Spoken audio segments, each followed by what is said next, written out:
కుల వృత్తుల వారికి కేంద్ర ప్రభుత్వం ప్రోత్సహిస్తూ వారికి ఎన్నో సంక్షేమ పథకాలు ప్రవేశపెడుతుందని ముధోల్ ఎమ్మెల్యే పవార్ రామారావు పటేల్ అన్నారు.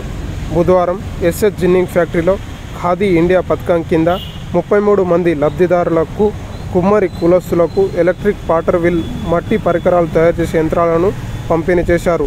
ఈ సందర్భంగా వారు మాట్లాడుతూ నేటి ఆధునిక కాలానికి అనుగుణంగా కుల వృత్తులు వారు నడుచుకోవాలన్నారు.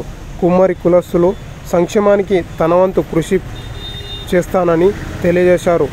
మట్టి పాత్రలను కాల్చే యంత్రాలతో పాటు విశ్వకర్మ పథకం కింద రుణాలు ఇప్పిస్తానని తెలియజేశారు.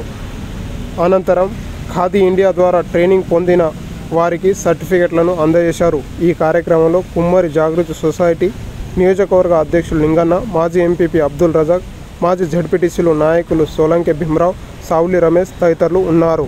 ఇక్కడ పరిసరాలు ఇచ్చిండు, ఎలక్ట్రికల్ ఇన్స్ట్రుమెంట్స్, అదేవిధంగా వాళ్ళకు మట్టి కలపడానికి, తర్వాత డ్రై చేయడానికి మన మషిన్ ఉంటాయి. అది కూడా నేను సెంట్రల్ గవర్నమెంట్కు మాట్లాడి ఏర్పాటు చేస్తానని తెలియజేస్తున్నాను.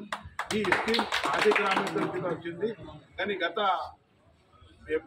ఫిబ్రవరిలో మన భారతీయ ప్రధాని నరేంద్ర మోదీ గారు సెల్ఫ్ ఎంప్లాయ్మెంట్ కింద విశ్వకర్మ అని ఏదైతే స్కీమ్ తీశారో ఆ స్కీమ్ కింద కూడా వీళ్లకు ట్రైనింగ్ చేయడం జరుగుతుంది.